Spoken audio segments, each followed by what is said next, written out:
Hi అండి. Welcome to my channel. ఈరోజు మన వీడియోలో కొబ్బరి పాలతో కొబ్బరి అన్నం ఎలా తయారు చేసుకోవాలో చూద్దాం. ఈ రైసు మటను చికెన్ కర్రీతో చాలా బాగుంటుందండి.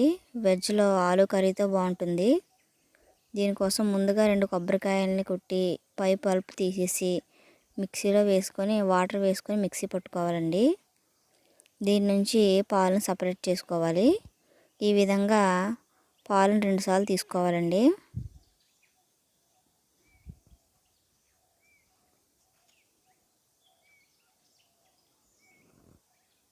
ఈ విధంగా కొబ్బరి పాలను సిద్ధం చేసుకోవాలి.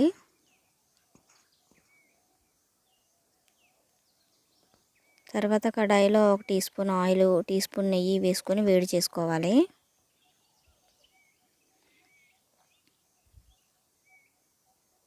ఆయిల్ హీట్ అయ్యాక బిర్యానీ మసాలాలు వేసుకోవాలండి. వేసుకొని ఫ్రై చేసుకోవాలి.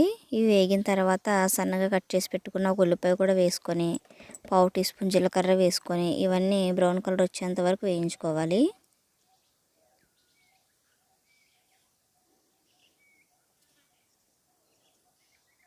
ఇవి ఈ విధంగా వేగిన తర్వాత ఒక గ్లాస్ రైస్కి 2 గ్లాస్ పాలు చొప్పున వేసుకోవాలండి. మనం గ్లాస్ తీసుకుంటే 2 గ్లాసు పాలు పోసుకోవాలి.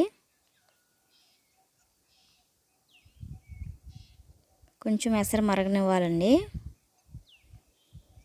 ఎసరు మరగడం స్టార్ట్ అయ్యాక ఇందులో కాస్త కొత్తిమీర వేసుకొని ఎసరుని మరిగించుకోవాలి.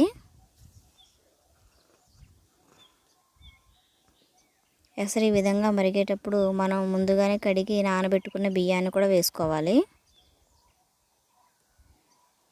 బియ్యం వేసుకున్నాక ఇందులోకి తగినంత ఉప్పు కూడా వేసుకొని ఒకసారి కలుపుకొని మూత పెట్టి ఉడికించుకోవాలి. ఉప్పును స్టార్టింగ్లోనే వేసినట్టయితే పాలు త్వరగా విరిగిపోతాయండి. మూత పెట్టి ఉడికించుకోవాలి ఒక 10 నుంచి 15 నిమిషాలు. మధ్యలో మళ్ళీ ఒకసారి కలుపుకోవాలండి. ఒక 5 నిమిషాలు ఉడికిస్తే సరిపోతుంది. అంతేనండి, ఎంతో రుచికరంగా ఉండే కొబ్బరి అన్నం రెడీ అయిపోయింది. మా వీడియోస్ కనుక మీకు నచ్చినట్లయితే మా ఛానల్ని సబ్స్క్రైబ్ చేసుకొని లైక్ అండ్ షేర్ ద్వారా మీ సపోర్ట్ మాకు అందించండి.